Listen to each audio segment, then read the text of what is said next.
مدارس کا چونکہ سالانہ تعلیمی آغاز ہو رہا ہے مدرسے میں بعض مدرسوں میں داخلے شروع ہو اور سوموار کو افتتاح ہو، بعض مدارس میں آج کے دن افتتاح ہو رہے ہو۔ مدارس کا عمومی افتتاح برکت والے دن یا سوموار کے دن ہوتا ہے یا بدھ کے دن ہوتا ہے، اس لیے ہم نے وقت ضائع کیے بغیر آج کے دن کا افتتاح رکھ لیا۔ اور یہ افتتاح حفظ قرآن کا جب سال شروع ہوتا ہے تو بعض حضرات حفظ قرآن کا افتتاح اس نام سے معاملین کو، احباب کو، دوستوں کو جمع کرنے میں تاکہ اجتماعی دعا ہو جائے۔ ہماری طرح بعض حضرات جہاں بخاری شریف پڑھائی جاتی ہے، چاہے وہ لڑکوں کا حصہ ہو چاہے لڑکیوں کا حصہ ہو، اس میں بھی افتتاح بخاری شریف ہوتا ہے۔ اسی طریقے سے ہم نے چونکہ ہمارے پاس دورہ حدیث کی کئی سالوں سے کلاسیں ہوتی ہیں، اسی سلسلے میں ہم نے برکت کے طور پر اساتذہ، استاد العلماء اور ہمارے حاضرین بڑے افتتاحی سبق پڑھائیں تاکہ اس کے ذریعے سے ہمیں برکت حاصل ہو جائے۔ اچانک کر لی تقریباً ظہر کے بعد نمبر میں لکھا ہوگا اس نمبر پر پھر شفقت فرمائی ہمارے لیے دیا ہے، اور انشاءاللہ ابھی وہ درس حدیث شروع فرماتے ہیں۔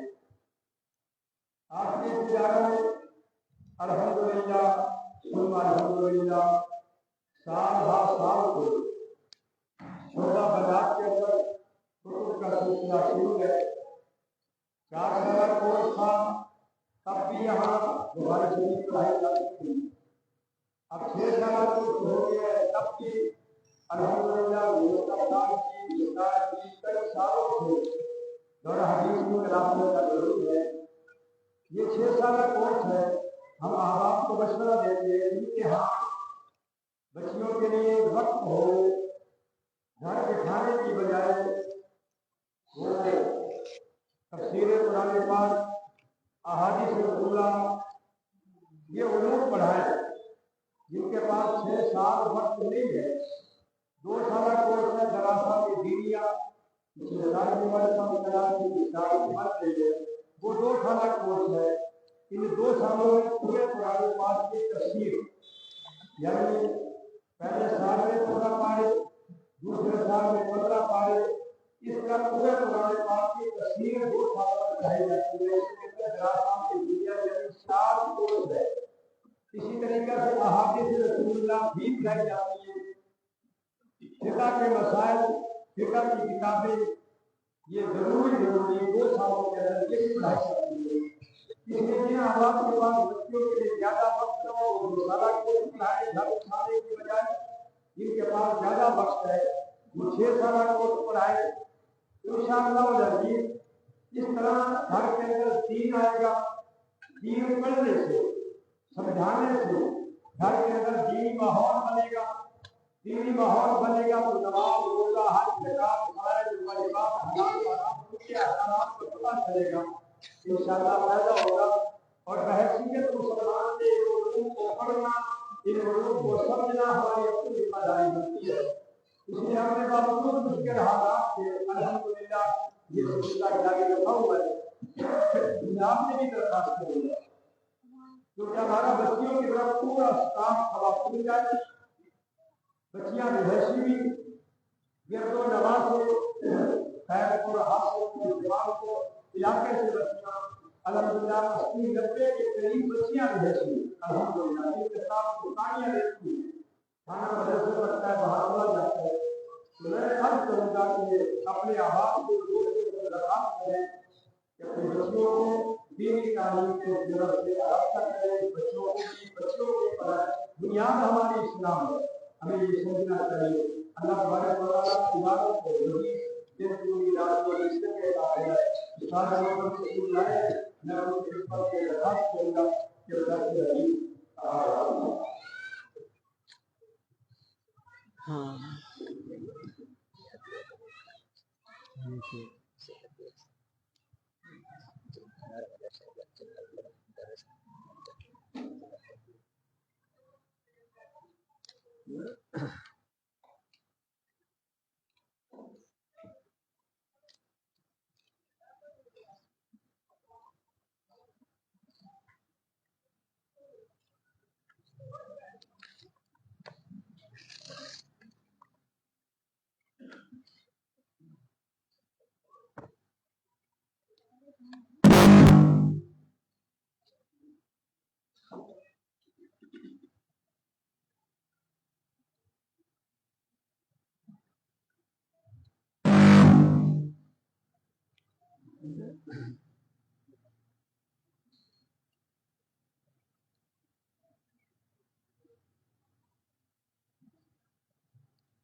حدیث شریف کے آداب میں سے ہے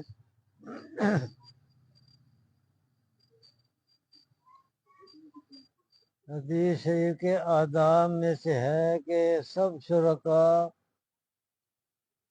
سبق شروع ہونے سے پہلے درود شریف پڑھ لیں اللہم صلی علی سیدنا و مولانا محمد وعلی آل سیدنا و مولانا محمد مبارک وسلم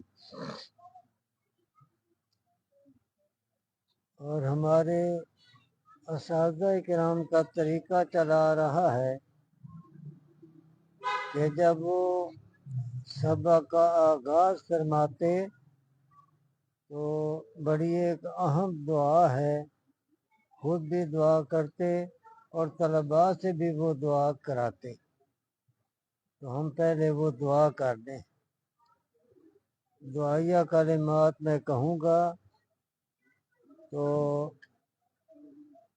طالبات بھی اور اسی طریقے سے مجلس کے شرکاء بھی وہ دعائیہ کلمات ساتھ ساتھ کہیں رب یسر ولا تعسر وتمم بالخیر وبک نستعین رب یسر ولا تعسر وتمم بالخیر وبک نستعین رب یسر ولا تعسر وتمم بالخیر وبک نستعین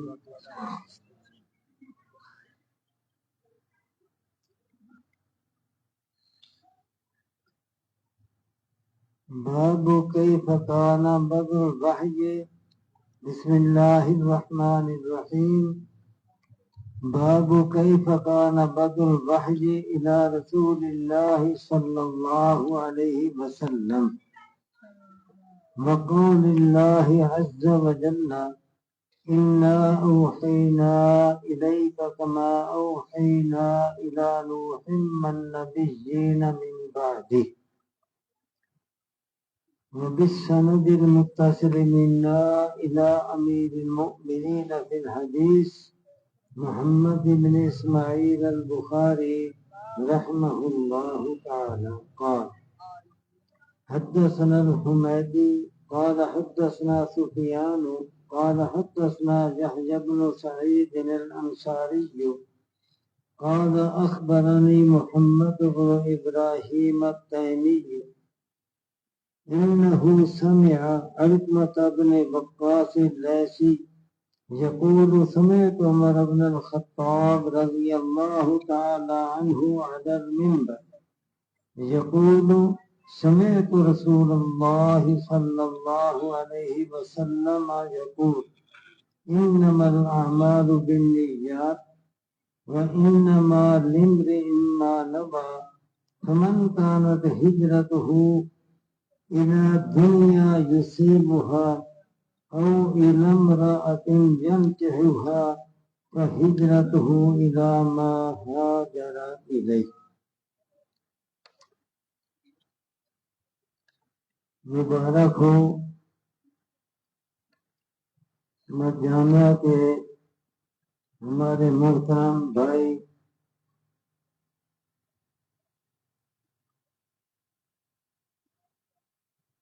اور اساتذہ کرام، منتظمین، اراکین شورا، مدرسہ کے معاونین، طالبات کے والدین، بلکہ ان کا سارا خاندان،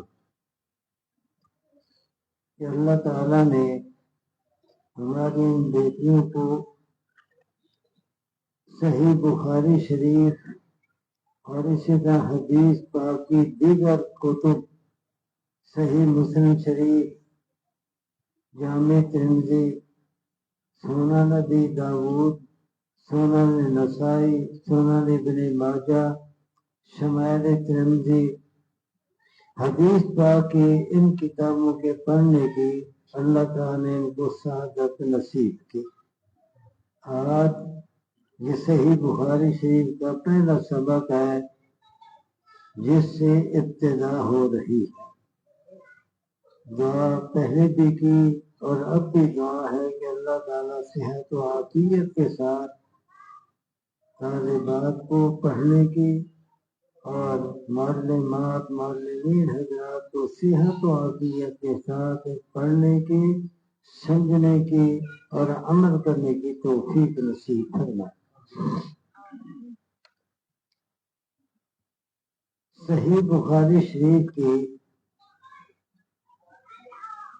کئی وجوہ سے باقی حدیث کی کتابوں کے مقابلے میں بڑی اہمیت ہے. ایک اہمیت کی وجہ یہ ہے کہ حدیث کے دو حصے ہوتے ہیں. ایک حدیث کا حصہ ہے نیچے راویوں کا سلسلہ اور دوسرا حصہ ہوتا ہے جس میں نبی پاک صلی اللہ علیہ وسلم کا قول یا آپ کا فعل وہ نقل کیا جاتا ہے. صحابہ کرام بتاتے ہیں کہ نبی پاک صلی اللہ علیہ وسلم نے یوں فرمایا یا نبی پاک صلی اللہ علیہ وسلم نے اس طریقے سے کیا، یعنی آپ کے قول یا فعل کو صحابہ کرام نقل کرتے ہیں. آپ کے سامنے یہ جو پہلی حدیث صحیح بخاری شریف کی پڑھی گئی، اس میں دیکھیے امام بخاری رحمۃ اللہ علیہ کے استاد ہیں حمیدی رحمہ اللہ ایک، پھر حمیدی کے استاد ہے سفیان دو، سفیان کے استاد ہے یحییٰ بن سعید انصاری تین، یحییٰ بن سعید انصاری کے پھر استاد ہیں محمد بن ابراہیم تیمی چار، اور محمد بن ابراہیم تیمی انہوں نے یہ حدیث سنی علقمہ بن وقاص لیثی سے پانچ، اور علقمہ بن وقاص لیثی کہتے ہیں کہ میں نے عمر بن خطاب سے سنا، اور حضرت عمر رضی اللہ عنہ فرماتے ہیں کہ میں نے رسول اللہ صلی اللہ علیہ وسلم سے سنا، آپ نے یوں فرمایا. یہ ایک ہے راویوں کا سلسلہ. یہ راویوں کا سلسلہ اس حدیث کے صحیح ہونے کا اور اس کے ثبوت پر دلیل ہوتی ہے. یہ پورا ثبوت اور دلیل ہے کہ امام بخاری رحمۃ اللہ علیہ کہتے ہیں کہ میرے فلاں استاد نے یہ حدیث بیان کی، پھر وہ کہتے ہیں کہ میں نے فلاں سے سنی، حتیٰ کہ یہ سلسلہ صحابی تک اور صحابی سے اوپر نبی شام تک پہنچتا ہے. تو تو یہ ہے ایک راویوں کا سلسلہ. آگے پھر نبی شام کا قول یا فعل وہ بیان ہوتا ہے کہ نبی پاک صلی اللہ علیہ وسلم نے یوں فرمایا یا اس طریقے سے کیا. تو یہ حدیث کے دو حصے ہوتے ہیں. اب یاد رکھیے یہ جو حدیث کا راویوں والا سلسلہ ہے اس کو کہا جاتا ہے سند. اس کو کہا جاتا ہے راویوں والا سلسلہ. اب یہاں پر کتنے راوی آئے امام بخاری رحمۃ اللہ علیہ سے اوپر؟ حمیدی، سفیان، یحییٰ بن سعید انصاری، محمد بن ابراہیم تیمی، علقمہ بن وقاص لیثی، عمر بن خطاب رضی اللہ تعالیٰ عنہ. کتنے ہو گئے؟ 6. اوپر نبی صلی اللہ علیہ وسلم صاحب قول کہ آپ نے یوں فرمایا. یہ 6 راوی اور ترتیب کے ساتھ پہلے نمبر پر حمیدی، دوسرے نمبر پر ان کے بعد سفیان، پھر ان کے بعد یحییٰ بن سعید انصاری، ان کے بعد محمد بن ابراہیم تیمی، ان کے بعد علقمہ، ان کے بعد عمر بن خطاب. یہ ترتیب کے ساتھ. تو یہ جو راویوں کا سلسلہ ہے ترتیب اس کو کہا جاتا ہے اس کو سند. اس کا نام سند. اور اس کے اوپر جو نبی صلی اللہ علیہ وسلم کا قول یا عمل جن لفظوں کے ساتھ نقل کیا جاتا ہے اس کو کہا جاتا ہے متن. سند حدیث اور متن حدیث تو یہ 2 حصے ہو گئے. آسان لفظوں میں ایک ہے راویوں کا سلسلہ سند، اوپر ہے پھر حدیث کے الفاظ یا نبی پاک کا قول یا عمل بتایا جاتا ہے وہ ہے الفاظ حدیث. یہ تو میں نے آپ کو حدیث کی تھوڑی سی وضاحت کی. اس کے ساتھ ساتھ ایک بات اور کہ نبی کریم صلی اللہ علیہ وسلم کا دور نبوت کتنا ہے؟ 23 سال. 23 سال. 40 سال کے جب آپ ہوئے اللہ تعالیٰ نے تاج نبوت آپ کے سر پہ سجایا. نبوت ملنے کے بعد پھر آپ 23 سال باحیات رہے. 23 سال. کل عمر کتنی ہو گئی؟ 63 سال. 50 7 اور 3 اوپر 63. تو 23 سال آپ کے دور نبوت کے.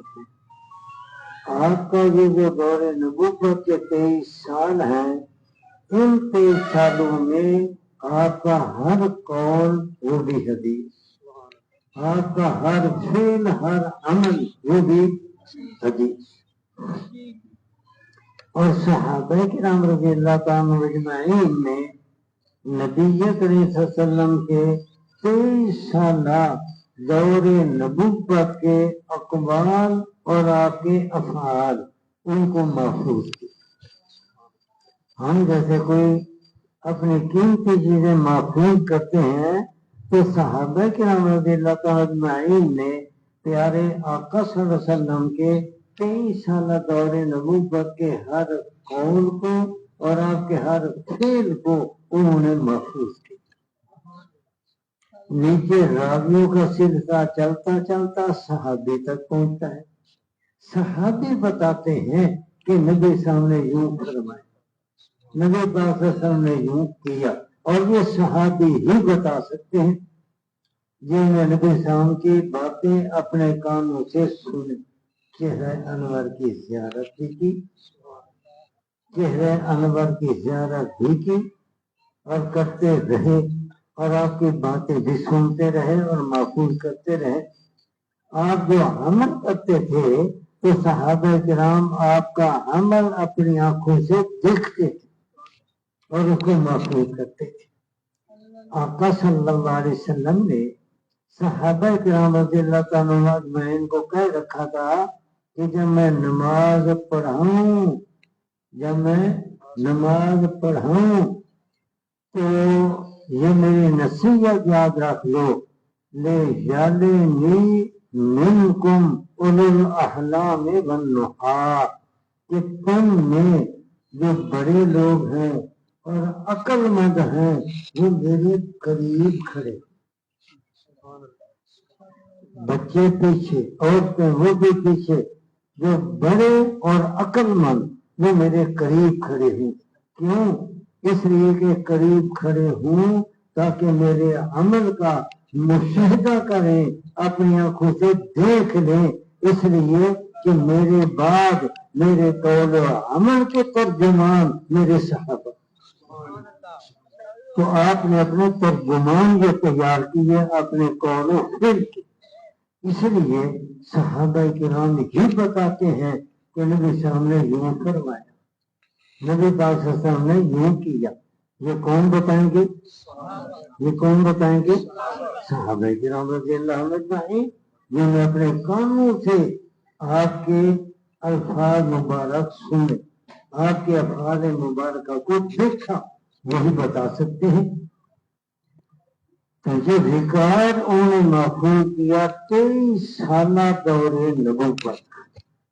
یہ بات بھی سمجھ آ گئی بات۔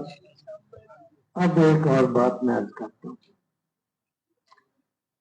کہ حدیث پر عمل کرنے کے لحاظ سے، عمل کرنے کے اعتبار سے صحیح طریقہ کیا ہے، عمل کرنے کے لیے صحیح طریقہ کیا ہے؟ تو بعض ہمارے بھائیوں نے در و مدار رکھا سند پر۔ سند کسے کہتے ہیں؟ راویوں کا سلسلہ۔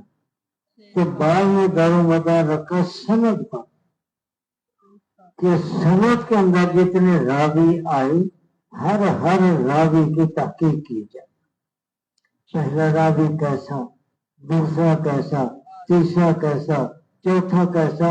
لیکن یاد رکھنا یہ تحقیق صحابہ کرام سے نیچے تو ہوگی، جب صحابی کا نام آ گیا اوپر تحقیق کی ضرورت نہیں۔ یہ تحقیق صحابہ سے نیچے ہوگی، اوپر نہیں۔ جب صحابی کا نام آ گیا آنکھیں بند کر کے صحابی کی بات مانی جائے۔ تو بعض نے یہ در و مدار رکھا سند پر۔ حدیث کے اندر 6 راوی آئے، مثلا چھٹا صحابی، اب اسے نیچے 5 راوی ہیں، تحقیق ہوگی۔ پہلا راوی بھی ثقہ، دوسرا راوی بھی ثقہ، تیسرا راوی بھی ثقہ، چوتھا بھی ثقہ، پانچواں بھی ثقہ، لہذا یہ حدیث ثقہ باب صحیح ہے۔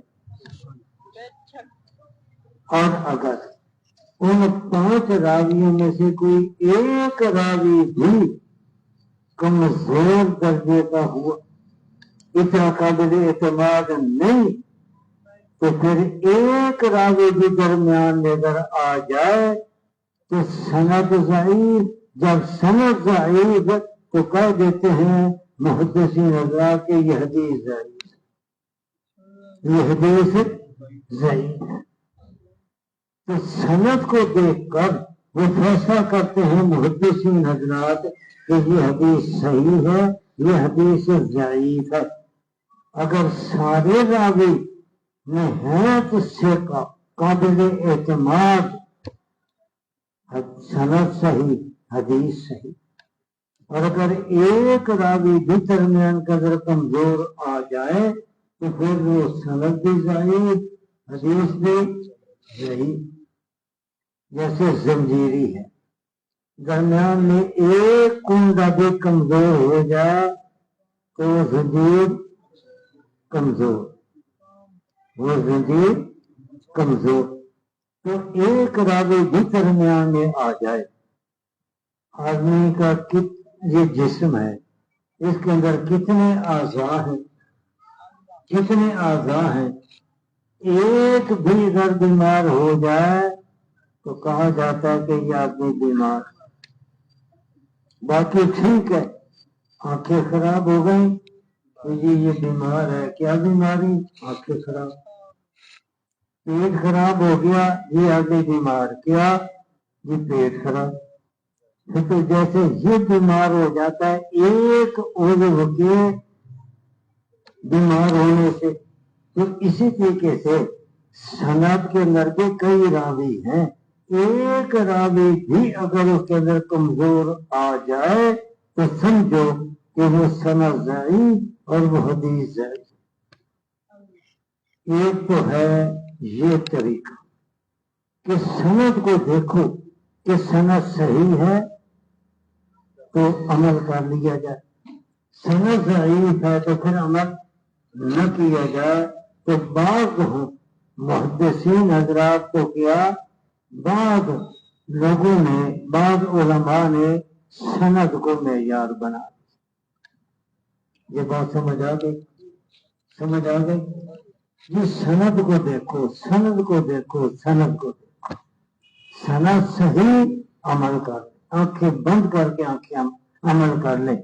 سند ضعیف پھر عمل نہ کیا جائے تو بعض نے سند کو معیار بنایا، جبکہ دوسرا اصول یہ ہے کہ سند کے بجائے سند وہ دوسرے نمبر کی چیز، دیکھا جائے کہ یہ حدیث سنت ہے یا نہیں۔ سنت ہے تو عمل کیا جائے، سنت نہیں پھر عمل نہ کیا جائے۔ اگر وہ حدیث سنت ہے تو پھر سند کمزور بھی ہو عمل کر لیا جائے گا، اور اگر سند صحیح ہے لیکن وہ سنت نہیں پھر عمل نہیں، پھر عمل نہیں ہوگا۔ تو یہ دو ہیں حدیث پر عمل کرنے کے اصول، ایک اصول معیار سند، دوسرا اصول کی معیار، آپ میرے ساتھ بولتے جائیں، معیار سنت، دوسرا اصول یہ ہے۔ اب سند کی تشریح تو میں نے آپ حضرات کو سمجھائی، اور آپ حضرات کو الحمدللہ میں دیکھ رہا ہوں کہ سمجھ آ گئی۔ اب ذرا سنت کو بھی سمجھو۔ سنت کسے کہتے ہیں؟ عام طور پر ہمارے بھائی یہ کہہ دیا کرتے ہیں کہ سنت کہتے ہیں نبی پاک صلی اللہ علیہ وسلم کا طریقہ، نبی پاک صلی اللہ علیہ وسلم کا طریقہ۔ لیکن اے میرے بھائیوں، یہ جو سنت کے بارے میں ہم کہہ دیا کرتے ہیں جلدی سے نبی پاک صلی اللہ علیہ وسلم کا طریقہ، یہ بات ادھوری ہے، یہ بات ادھوری، بلکہ میں یہ کہوں گا کہ یہ بات صحیح نہیں، یہ بات صحیح تب بنے گی کہ اس کے ساتھ ایک لفظ اور بڑھا دیں۔ وہ کیا؟ نبی پاک صلی اللہ علیہ وسلم کا دائمی طریقہ۔ کیا کہا میں نے؟ نبی پاک صلی اللہ علیہ وسلم کا دائمی طریقہ۔ دائمی طریقہ کسے کہتے ہیں؟ نبی پاک صلی اللہ علیہ وسلم نے جو طریقہ شروع کیا تو اخیر زندگی تک وہ طریقہ جاری رہا، آپ کی اخیر زندگی تک وہ طریقہ جاری رہا، اور آپ کے بعد صحابہ کرام نے بھی جاری رہا، تابعین نے بھی جاری رہا، تبع تابعین میں بھی چلتا رہا، آگے امت کے اندر بھی چلتا رہا۔ تو جو دائمی طریقہ جو نبی پاک صلی اللہ علیہ وسلم کی اخیر زندگی تک جاری رہا، اس دائمی طریقے کو کہا جاتا ہے سنت۔ یہ بات بھی سمجھ آ گئی؟ نہیں، سمجھ تب آئے گی جب میں آپ کے سامنے اس کی وضاحت کروں کہ میں نے یہ دائمی طریقے والی بات کیوں کی۔ دائمی طریقہ اس لیے کہ ہم جب حدیث پاک کتابیں دیکھتے ہیں اور لاکھوں حدیثیں کتابوں میں موجود ہیں، ان کو جب دیکھتے ہیں تو ہمیں نبی پاک صلی اللہ علیہ وسلم کے طریقے دو قسم کے نظر آتے ہیں۔ ایک وہ طریقے جو محدود وقت کے لیے، جو بات لوٹ کر آتی ہے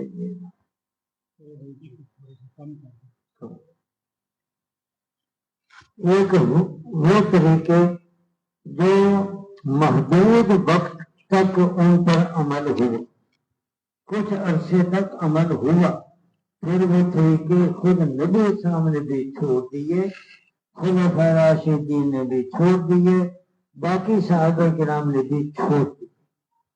ایک تو وہ طریقے عارضی وقتی، اور دوسرے وہ طریقے کہ جو نبی علیہ السلام نے شروع کیے، وہ طریقے پھر چھوڑے نہیں گئے، آپ کی اخیر زندگی تک جاری رہے، حتیٰ کہ بعد میں صحابہ کرام میں بھی جاری رہے۔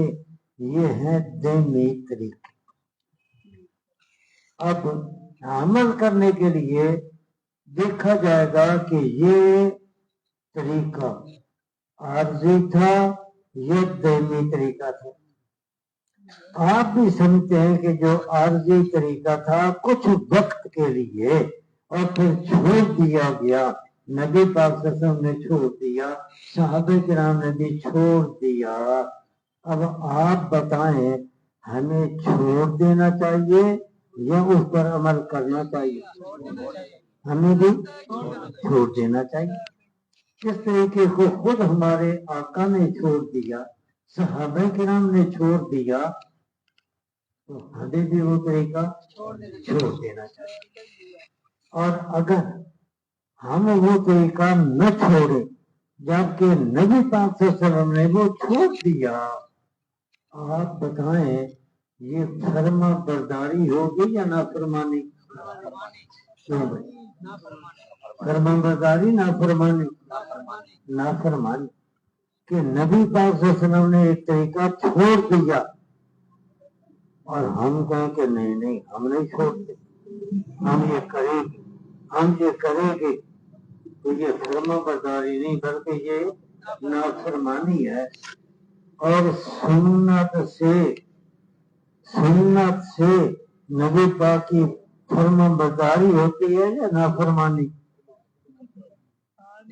سنت سے فرما برداری ہوتی ہے نافرمانی؟ فرما برداری تو چھوڑے ہوئے کاموں میں جب نبی پاک کی نافرمانی ہوتی ہے تو پتہ چلا کہ وہ سنت نہیں، پتہ چلا کہ وہ سنت نہیں، بلکہ جن طریقوں کو آپ نے ہمیشہ کیا، نہیں چھوڑا، ان پر عمل کرتے رہنا، یہ ہے سنت کی پیروی۔ اور جن کو چھوڑ دیا وہاں چھوڑ دینا، یہ سنت کی پیروی، یہ سنت کی پیروی کہ آپ نے بھی چھوڑا ہم بھی چھوڑ دیں۔ تو اس لیے یہ طریقے جب دو قسم کے آ گئے، ایک وہ طریقے جو آپ نے چھوڑ دیے، دوسرے وہ طریقے جن کو آپ نے نہیں چھوڑا، ہمیشہ کرتے رہے، تو یہ دینی طریقے یہ ہیں سنت۔ اور جو طریقے وقتی تھے اور پھر بعد میں چھوڑ دیے گئے، وہ سنت ہیں یا نہیں؟ سنت وہ سنت نہیں، وہ سنت نہیں، بس یہ سبق یاد رکھ۔ ابھی بھی آپ کو پوری بات سمجھ نہیں آئی، میں چند مثالیں دیتا ہوں تاکہ آپ کے ذہن نشین ہو جائے یہ بات۔ اب دیکھیے مکہ مکرمہ میں نماز کہاں فرض ہوئی؟ مکہ میں جب ہم معراج پر تشریف لے گئے، ہجرت سے 1.5 سال قبل، ہجرت سے 1.5 سال پہلے معراج ہوا اور معراج کی رات نماز کا تحفہ ملا۔ کتنی نمازیں؟ 50 سے پھر 5. لیکن نمازیں تو 5 ہیں، رکعتیں کتنی تھی؟ کوئی بتائے؟ علماء میں نہیں، ہمارے پڑھے لکھے لوگ بھی بیٹھے ہیں، رکعتیں کتنی تھیں؟ میں بتاتا ہوں. ام المومنین حضرت عائشہ رضی اللہ تعالیٰ عنہا فرماتی ہیں کہ مغرب کی 3 رکعتیں تھیں. مغرب کی 3 رکعتیں، ظہر کی بھی 2، عصر کی بھی 2، عشاء کی بھی 2، فجر کی بھی 2. پھر مغرب کی 3 رکعتیں اور باقی نمازیں 2 رکعتیں. اور مکہ میں آپ نماز کے فرض ہونے کے بعد جب تک رہے تو اسی طریقے سے نمازیں پڑھتے رہے کہ مغرب کی 3 رکعتیں، باقی 2 رکعتیں، باقی 2 رکعتیں. حتیٰ کہ نبی کریم صلی اللہ علیہ وسلم مدینہ منورہ ہجرت کر کے تشریف لائے. وہاں آ کر اب اس مسئلے کے اندر تبدیلی آئی، مسئلے کے اندر تبدیلی آئی. سیدہ عائشہ صدیقہ طاہرہ ام المومنین فرماتی ہیں کہ مغرب کی نماز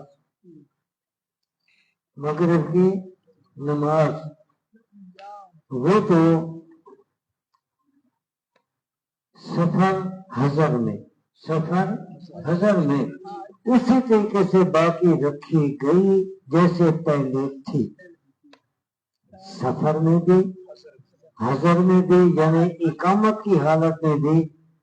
تو آپ اقامت کی حالت میں مغرب کی کتنی رکعتیں پڑھتے ہیں؟ اور سفر میں 3. وہ تو 3 ہی رکھی گئی سفر حضر میں. البتہ اور فجر کی جیسے پہلے 2 تھی سفر حضر میں، وہ 2 ہی رکھی گئی. تو اب اقامت میں حضر میں فجر کی کتنے پڑھتے ہیں؟ سفر میں 2. تو مغرب اور فجر تو اسی طریقے سے باقی رکھی گئی. البتہ ظہر، عصر، عشاء یہ جو 3 نمازیں حضر میں ہوں تو 4 رکعتیں، سفر میں 2. اقامت کی حالت میں کتنی پڑھتے ہیں؟ 4. اب آپ نے 4 پڑھی اور پڑھیں گے عشاء کی 4، اور سفر میں ہوں تو پھر کتنے پڑھیں گے؟ 2. اب دیکھو اس میں تبدیلی آ گئی، تو یہ جو 2 رکعتیں پڑھی گئیں ظہر کی، عصر کی، عشاء کی، 2 رکعتیں حضر میں بھی سفر میں بھی، حضر میں بھی سفر میں بھی. تو یہ طریقہ عارضی تھا، یہ دائمی عارضی تھا. مکہ میں ایسا ہوتا رہا، لیکن جب آپ مدینہ منورہ تشریف لے گئے تو وہاں آ کر حضر میں 4، سفر میں 2، یہ تبدیلی آ گئی. اب سنت کیا ہے؟ سنت یہی ہے کہ سفر میں ہوں تو ظہر، عصر، عشاء کتنے پڑھیں گے؟ 2. اور حضر میں 4. اب یہ سنت ہے کیونکہ یہ نبی پاک نے جب شروع کیا طریقہ تو اخیر زندگی تک جاری رہا، حتیٰ کہ آپ کے بعد صحابہ کرام میں بھی یہی طریقہ جاری رہا اور آج تک جاری ہے. یہ سنت ہے. اور سفر میں بھی 2، حضر میں بھی 2، ظہر، عصر، عشاء سفر میں بھی 2، حضر میں بھی 2. یہ عارضی طریقہ تھا جو چھوڑ دیا گیا. تو پھر ہمیں چھوڑ دینا چاہیے یا عمل کرنا چاہیے؟ ہمیں بھی چھوڑ دینا چاہیے. یہ ایک مثال. نمبر 2، اور یہ صحیح بخاری شریف کے اندر حدیث موجود ہے. نمبر 2، مکہ مکرمہ میں نماز پڑھی جاتی تو اس وقت نماز کے اندر علیق سلیق جائز تھا، نماز کے اندر علیق سلیق جائز۔ نبی صلی اللہ علیہ وسلم نماز پڑھ رہے تھے، صحابہ کرام آ کر سلام کرتے السلام علیکم، آپ نماز پڑھتے ہوئے جواب دیتے وعلیکم السلام۔ صحابہ کرام آپس میں بھی ایک دوسرے کو سلام کرتے نماز میں۔ کب؟ مکہ، وہاں طریقہ تھا نماز کے اندر علیق سلیق والا۔ اسی عرصے میں حضرت عبداللہ بن مسعود رضی اللہ تعالیٰ عنہ اور کوئی دوسرے صحابہ کرام ہجرت کر کے حبشہ تشریف لے گئے۔ پہلی ہجرت کہاں ہوئی؟ پہلی ہجرت حبشہ کی طرف، حبشہ گئے اور وہیں حبشہ میں رہے۔ اب عبداللہ بن مسعود رضی اللہ تعالیٰ عنہ ان صحابہ کرام میں سے ہیں کہ جنہوں نے ہجرت پہلی حبشہ کی طرف کی۔ اس وقت مسئلہ یہی تھا نماز کے اندر علیق سلیق کے جواز کا، کہ نماز میں علیق سلیق جائز ہے۔ وہ اس مسئلے کو دیکھ رہے تھے، سن رہے تھے، اور اسی اثناء میں وہ حبشہ چلے گئے۔ ابھی وہ حبشہ میں تھے کہ نبی کریم صلی اللہ علیہ وسلم مکہ مکرمہ سے ہجرت کر کے مدینہ طیبہ آ جاتے ہیں، اور جب مدینہ طیبہ میں آپ آئے تو وہاں آنے کے بعد یہ مسئلہ تبدیل ہو گیا۔ اب نماز کے اندر جو پہلے علیق سلیق ہوتی تھی اب اس کو ختم کر دیا گیا، اس پر پابندی لگ گئی۔ اب نماز کے اندر علیق سلیق جائز نہیں، اب مسئلہ یہ بدل گیا۔ اور حضرت عبداللہ بن مسعود رضی اللہ تعالیٰ عنہ کو جب پتہ چلا کہ نبی علیہ السلام مکہ مکرمہ سے ہجرت کر کے مدینہ آ گئے اور یہ خبر ان کو وہاں حبشہ میں پہنچی، تو انہوں نے حبشہ سے سیدھا سفر کیا مدینہ کی طرف۔ اب جب مدینہ کی طرف گئے تو ان کے ذہن میں مسئلہ کون سا تھا؟ علیق سلیق کے جائز ہونے کا، علیق سلیق کے جائز ہونے کا۔ اس لیے کہ جب وہ حبشہ کی طرف گئے تھے اس وقت مکہ سے گئے تو مسئلہ یہی تھا علیق سلیق والا، اور ان کو یہ پتہ نہیں چلا کہ ادھر مدینہ میں آ کر مسئلہ بدل چکا۔ اس لیے جب وہ حبشہ سے مدینہ منورہ پہنچے، نبی صلی اللہ علیہ وسلم نماز پڑھ رہے تھے تو انہوں نے نبی صلی اللہ علیہ وسلم کو نماز کی حالت میں ہی جیسے پہلے سلام کرتے تھے اب بھی اسی طریقے سے سلام کیا، السلام علیکم، آپ نے جواب نہیں دیا۔ دوبارہ سلام کیا، السلام علیکم، آپ نے جواب نہیں دیا۔ حتیٰ کہ تیسری دفعہ سلام کیا، آپ نے جواب نہیں دیا۔ اور بعد جواب نہ دینا یہ ہوتا ہے بعض دفعہ ناراضگی کی وجہ سے، کوئی ناراض ہوتا ہے تو وہ جواب نہیں دیتا۔ اب جب آپ نے جواب نہ دیا تو خود حضرت عبداللہ بن مسعود رضی اللہ عنہ کا بیان ہے کہ مجھے تو اگلے پچھلے غموں نے پکڑ لیا، اتنا غم کہ اگلے پچھلے سارے غم گویا اکٹھے ہو گئے کہ نبی پاک ناراض ہو گئے، سلام کا جواب نہیں دے رہے، آنسو بہا رہے ہیں، مغموم ہیں، پریشان ہیں۔ نبی صاحب نے نماز مکمل کی تو دیکھا کہ ابن مسعود بڑے پریشان ہیں، آنسو بہا رہے ہیں، تو نبی صاحب نے تسلی دی کہ اے ابن مسعود ناراضگی والی کوئی بات نہیں، بلکہ اللہ جب چاہتے ہیں نیا حکم دے دیتے ہیں، اللہ جب چاہتے ہیں نیا حکم دے دیتے ہیں۔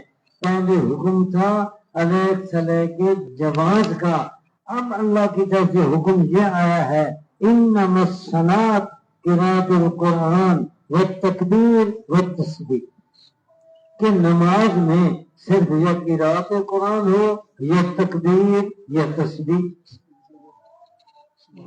یہ گویا کہ تبدیلی آ گئی، علیحدہ سلیب پر پہنچتی جاتی، لیکن ان کو پتہ نہیں تھا، اس نے انہیں سلام کیا اور جواب نہ ملنے پر پریشان ہوئے۔ چنانچہ اب حدیث کے اندر جیسے میں نے بتایا کہ صحابہ کرام نے 23 سالہ ریکارڈ سارا محفوظ کیا۔ جب سارا ریکارڈ محفوظ کیا تو حدیث کی کتابوں میں کیا صحیح بخاری کے اندر بھی آگے جہاں کہ نبی السلام کو صحابہ کرام علیہ سلیب کرتے تھے، آپس میں بھی کرتے تھے، اور پھر نماز کی حالت میں ہی جواب دیا جاتا۔ یہ حدیث بھی آ گئی، اور یہ حدیث بھی آ گئی کہ پھر اس کو چھوڑ دے دیا گیا۔ اب ظاہر بات ہے کہ حدیث پر صحیح وہی عمل کرے گا جس کو پہلے والے عمل کا بھی پتہ ہو، بعد والے عمل کا بھی پتہ ہو۔ اور اگر کوئی علیحدہ سلیب والی حدیث پڑھ لے اور اسی پر ہو جائے پکا تو آپ بتائیں اور اس پر عمل کرنا شروع کر دے تو یہ فرما برداری ہوگی یا نافرمانی؟ اب حدیث کے دھوکے میں وہ سمجھ رہا ہے کہ میں سنت پر عمل کر رہا ہوں، حالانکہ وہ سنت پر عمل نہیں کر رہا، نبی کی بات کی پیروی نہیں کر رہا، وہ نافرمانی کر رہا حدیث کے دھوکے میں کہ اس حدیث میں وہ طریقہ نقل کیا گیا جو طریقہ چھوڑ دیا گیا تھا، اس کو چھوڑ دینا چاہیے تھا، لیکن وہ حدیث کے دھوکے میں اس پر عمل کرنا شروع کر دیتا ہے۔ تو یاد رکھنا یہ فرما برداری نہیں ہوگی، یہ نافرمانی ہوگی حدیث کے دھوکے۔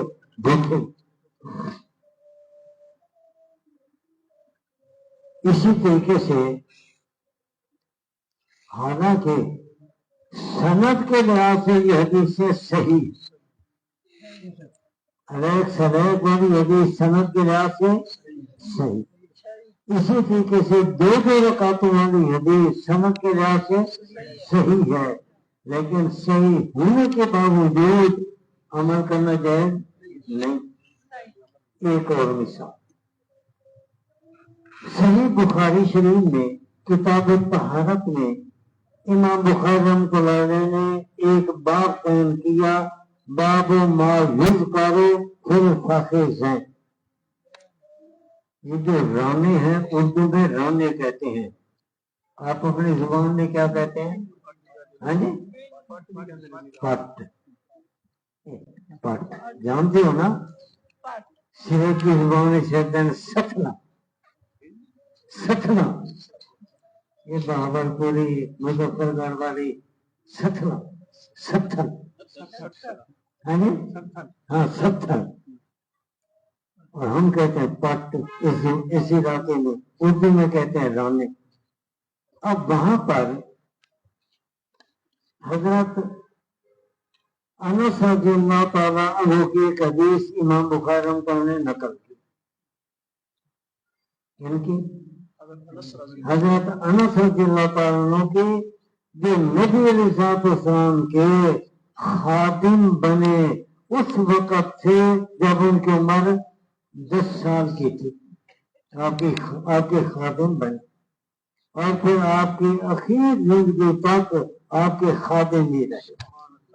ماں نے جا کر کہا کہ حضرت ان کو قبول کر، نبی پاک نے قبول فرما دیا۔ تو حضرت انس رضی اللہ تعالیٰ فرماتے ہیں کہ نبی کریم صلی اللہ علیہ وسلم خچر پر سوار تھے آگے، اور میں آپ کے پیچھے سوار تھا۔ نبی علیہ السلام کے ران مبارک سے چادر کا کنارہ اتر گیا، اور آپ کی ران مبارک کا کچھ حصہ کھل گیا۔ اب نبی اور میں نے آپ کی ران مبارک کو دیکھنا شروع کر دیا. جب نبی اسلام کی توجہ ہوئی کہ انس میری ران جو کھل گئی تو اس کو دیکھ رہا ہے, تو ہم نے چادر کا کنارہ پکڑا اور جو حصہ چھپا ہوا تھا اس کو بھی کھول دیا.